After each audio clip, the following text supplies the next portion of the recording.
Fig fam? Hey, before we get started, I wanted to show you guys something. I'm going to turn you around. Every time I walk out of my sunroom, I have my seeds here from all different companies. Clearly you can see a few recognizable ones. But I want to do a shout out to Terry and Cindy who got me this coffee mug. My children did get a hold of it and broke the handle, but now it serves as my introduction to my backyard and just sets the tone for gratitude. And I keep all my seeds in it, so when I scan out in the morning, I get to decide what seeds I want to plant, and I start from a place of gratitude. So thank you, Terry and Cindy. And figs and coffee. Good morning, everyone.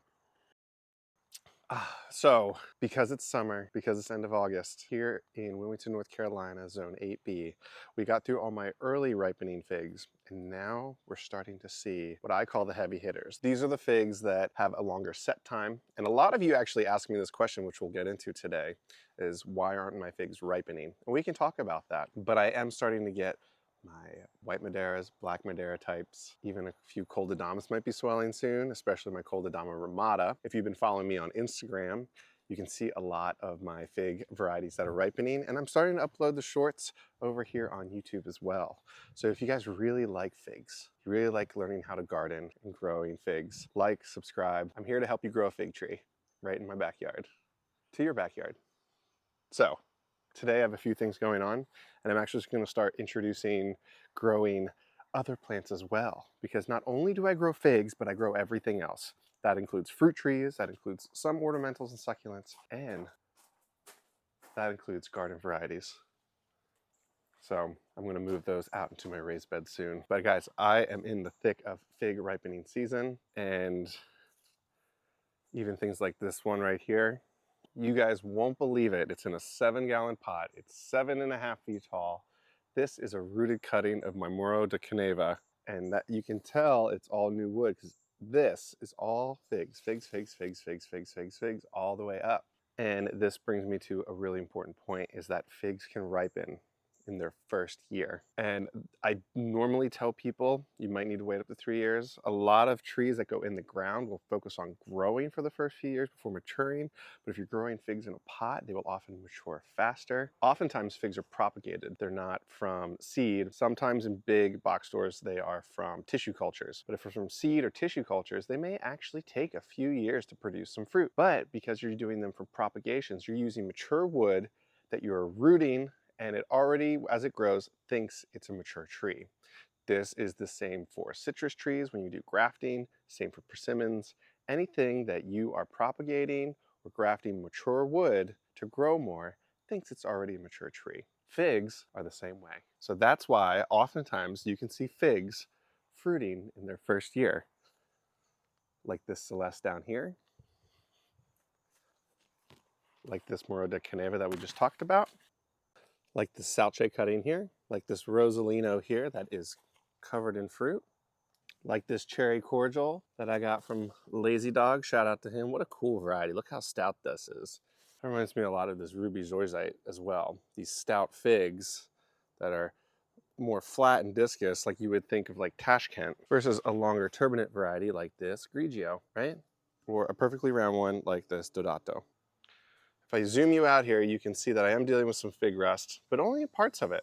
And I did apply copper fungicide earlier in the year, and it played a good part in keeping a lot of these trees well foliated. They're getting really tall and lanky because I have them all in tight spaces, so they just want to go upwards and reach the light, which is why you see them growing in this fashion. As my nursery space expands, I should be able to give them more space in between, to let them grow out in the beautiful ornamental shape that figs are known for. Unfortunately, when you grow them in tight spaces, things like fig rust can still play a role even when you're treating it. And a lot of times the fig rust can be exacerbated by a stressed tree. And this time of year, we went from a lot of rain to a large dry spell, and keeping up with the watering while I'm traveling with family or other responsibilities was a little difficult. And so when the leaves start to droop and the tree becomes stressed, it actually becomes vulnerable to these diseases again anyway. So I'm giving myself a little bit of grace and forgiveness. But a lot of these trees, even though they defoliate, especially like this Craven's Craving, which is essentially a black Madeira type, will still ripen. This is a 3-year-old tree, and this is an example of why figs all don't ripen equally. but there are some ways that we can encourage fruit set and fruit ripening. And this has been such a common question that I get. Why aren't my fig trees ripening? And it's all based on conditions. And so we're going to go over some of those conditions, how you can mitigate them, and how you can encourage fruiting. There's so many ways you can go about it. You can do notching on the nodes to reduce sap flows, so you can do some sort of scoring around there. You can do pinching of the buds, which you might want to do earlier in the year, and that encourages branching out. And you can also do fertilization as well. And if you guys have seen in the past, I did a whole YouTube video just on fertilization for fruit. But let's talk about it a little bit, because there is things like fruit set time, where you have to wait a certain amount of time with enough heat and enough comfort for these trees to want to fruit. When trees are young, yes, they can fruit in the first year, they can definitely fruit in the second year, and they most likely can fruit in the third year, but they need adequate heat, sunlight, and comfort. And when I say comfort, I mean like the health of the tree. So consistent watering if they're in a container, and consistent amount of nutrients, so to make sure that you're fertilizing regularly as well, right? Because a lot of the fruiting aspects don't necessarily take nitrogen to work. It takes phosphorus, and it also takes potassium. And it also takes a few of those micronutrients like magnesium and calcium. And you can find a lot of those in garden lime. So let's talk about it. All right, guys, jumping into it. I want to highlight something, and you guys may be able to pick this out, especially as we're talking about fruit on a tree and ripening of that fruit. And I want you to notice two of these trees that I put in the ground last year. One actually died all the way to the ground. One did not, but it actually suffered a little bit of fig rust, which I think is in conjunction with the stressful conditions for it not to produce fruit. And there is one big piece of the pie that is clear while I'm filming right now, and that you'll even see if you ever see afternoon filming editions of Phil's Figs, and it's above me, and it's a big water oak. The idea that I thought about when I planted these trees here is that this is a Negroni, similar to Violet de Bordeaux or Beer's Black, and this is a Rhone de Bordeaux, which does really well in colder climates, shorter growing seasons, and can regularly bounce back from rejuvenation prune. But they don't have fruit yet. Now, it's only been 1 year. They've fruited for me in the past in containers, and I put them in the ground, so they're still getting established. That leads me to the second factor. The first factor is they're not getting a lot of sunlight. So they're not getting to photosynthesize, grow strong systems in their roots and their branches for them to be comfortable enough and be encouraged to set fruit and then ripen that fruit. The second reason is that they're still new in the ground, and we had a really tough winter, and that's really tough on trees that are still establishing their root systems in the ground with no protection. This Rhone de Bordeaux went in the ground last year and died down to the ground. So I'm giving it a lot of grace because it's still setting up a root system. It suffered a lot of dieback while doing so, and it doesn't get a whole lot of sunlight. Same goes for this one. It doesn't get a whole lot of sunlight, and I transplanted it in the ground last year. So it's still getting a lot of strength by establishing its root system. So there you go. What I think these two need is more fertilization when their root systems are still young and adapting to a new environment, and a little bit of patience because it may just take more time for them to fruit in a shadier area. And if worse comes to worse and they can't really fruit in the shaded area, maybe more fertilization is needed, maybe a different cultivation of this microbiome for them to uptake better nutrients, etc. So things to think about, especially if you're looking as to where to plant a fig tree, that if your fig trees aren't ripening, it could be a factor of heat, light, nutrients. And last but not least, the type of fig that you're growing. All right, on the other side of things, we have, and this one's suffered from some fig rust, which happens every year. And I think it's because I didn't thin the center of this out enough, and there wasn't a lot of airflow to keep fungus and diseases from building up. And it went through a lot of fluctuations of high heat, high humidity, lots of rain, to dry heat, no humidity, lots of heat, etc. And that yo-yo back and forth can exacerbate stress on the tree and can contribute to fig rust. I don't sweat it because it's just part of the process here, but I do try to mitigate it with my younger trees with copper fungicide if I can control it. Conversely though, this tree is is it 9 years old? Oh my gosh. But I grew it in a pot for the first 5 years and I managed its size. But this is a Figo Preto that I cut all the way back to its stump in the winter, and it grew 8 feet on this branch that you can't really see, but it grew a ton on this branch. And every node, because this is new growth, you can see the main crop, because it doesn't really produce a breva crop, but it produced figs. And what's different about this tree is, one, it's been established in the ground for a long time. Two, it gets a ton of sunlight over here. Three, when I established all of these beds, I applied garden lime and I applied azomite for a lot of the micronutrients that make fig trees strong and healthy. And the one important thing that I want to encourage you is you can apply a phosphorus heavy fertilizer. So if you look at fertilizers, you see the NPK. P stands for phosphorus, K stands for potassium, N is for nitrogen. The P in the phosphorus encourages flowering and fruiting and is good for the root systems, and the K is good for that potassium, sodium potassium pump that is good for the cell structure of trees. Those two numbers will contribute to fruit production and fruit ripening. But, and this is why I say you may want to apply garden lime to your fig tree's environment and azomite to your fig tree's environment, is that garden lime comes from dolomitic limestone, which is calcium carbonate with a chemical reaction that has magnesium in it. So you're now giving your fig tree calcium and magnesium, and where it's native to, there is a lot of dolomitic limestone deposits. If you look in the Mediterranean, there's a lot of dolomitic limestone deposits all through there. In fact, the Dolomites are dolomitic lime, and that's in northern Italy. But if you look geologically, dolomitic limestone does two things. It raises the pH of your soil, and figs like a more neutral soil. So those of you in the southeast that you might have a more acidic soil, which is great for things like blueberries, strawberries, and some other varieties of trees, don't necessarily bode well with figs and olives, where they want a more neutral soil. But the other thing that garden lime does is it helps trap moisture in the ground. And so when you have long, hot, dry spells after humid environments, despite getting a lot of rain, a lot of that water doesn't get retained into the soil.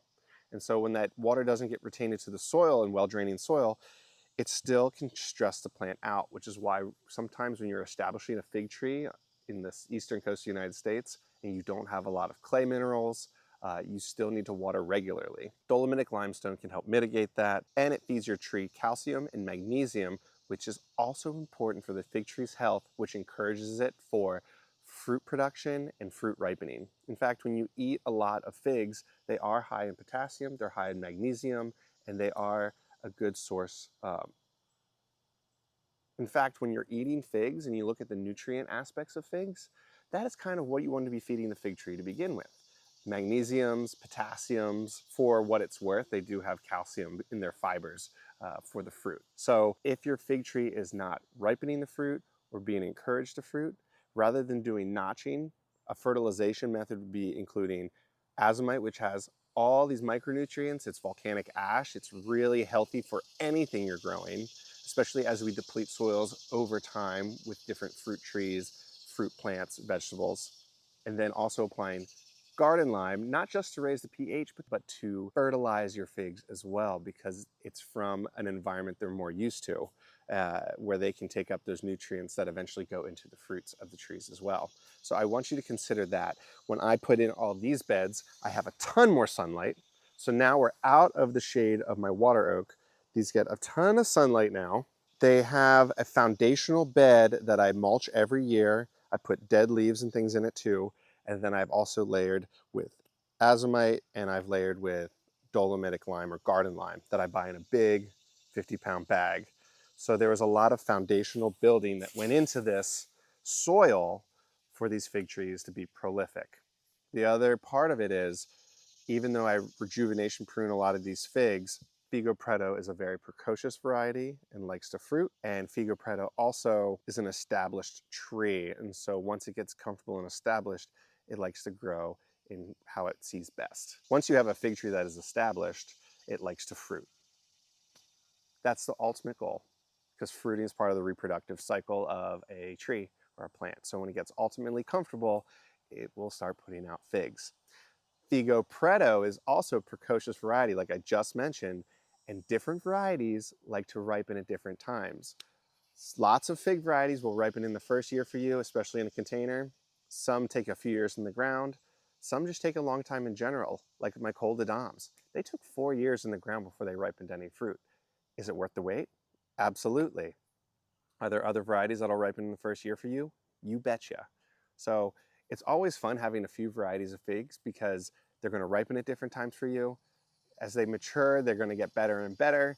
And then you have ones that help get you started, like your Celeste and Hardy Chicagos that'll ripen for you in the first year. They'll ripen for you in dieback.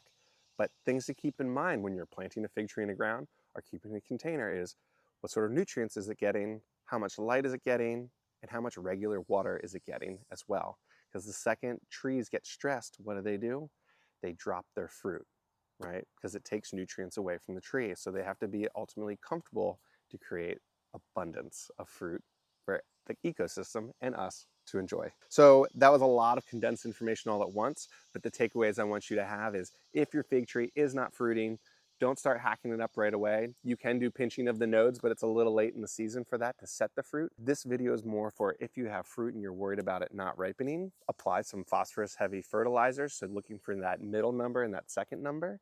You can look at bone meal as well, which will have lots of phosphorus and have an application of calcium, which fig trees like as well. If that's not working for you, if you want to try something else, you can try garden lime on top of another type of phosphorus fertilizer, or you can use a well-rounded fertilizer, kind of like Ivy Organics 333 that has everything.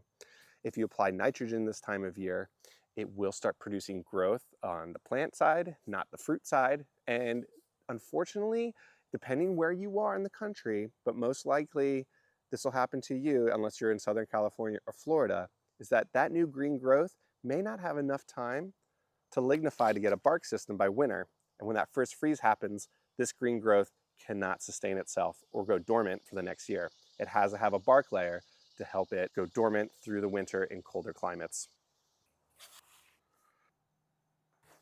Not all fig trees are created equal.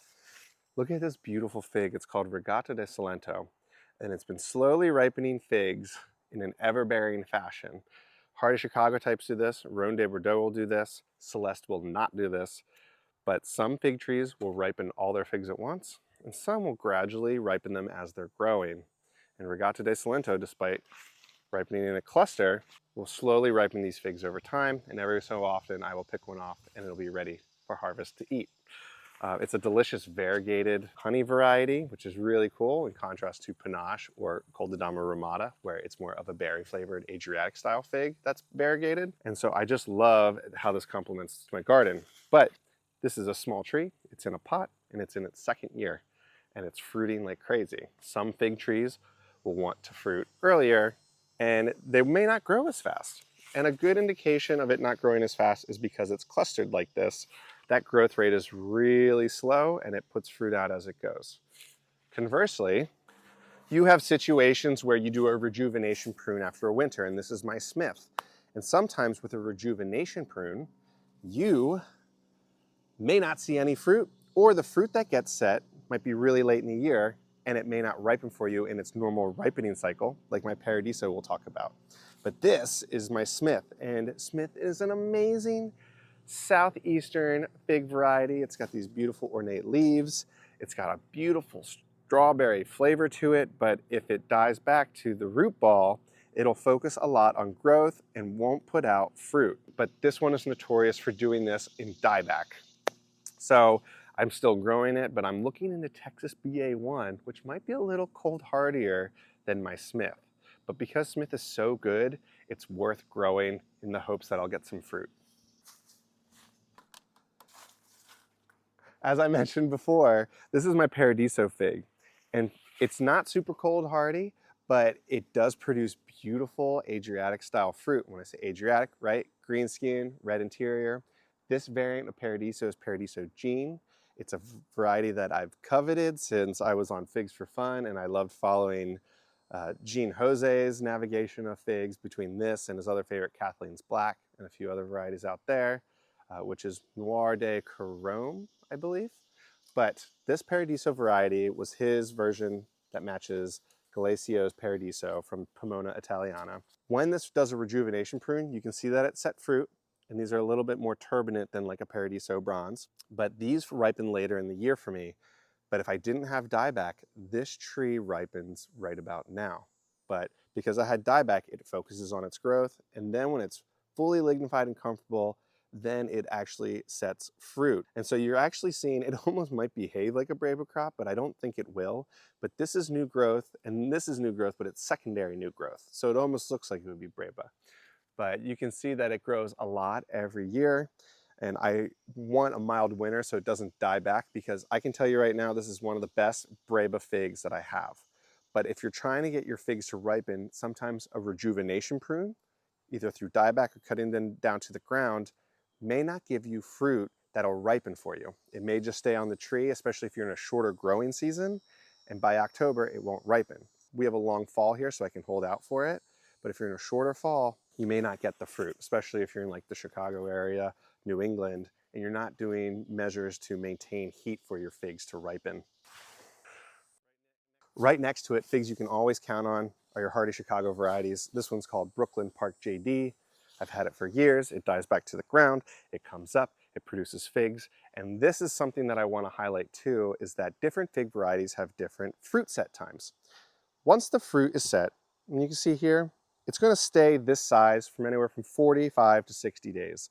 Certain fig varieties will have the 45-day marker, like this hardy Chicago, and other fig varieties like Violet de Soleil, Col de Dames, Figo Pretos, or Bass's favorite, which is like Calderona de Minor, and other varieties may reach that 60-day mark. So depending on when the fruit comes out will depend on when you harvest the fruit, if you have enough sunny, hot days to do it.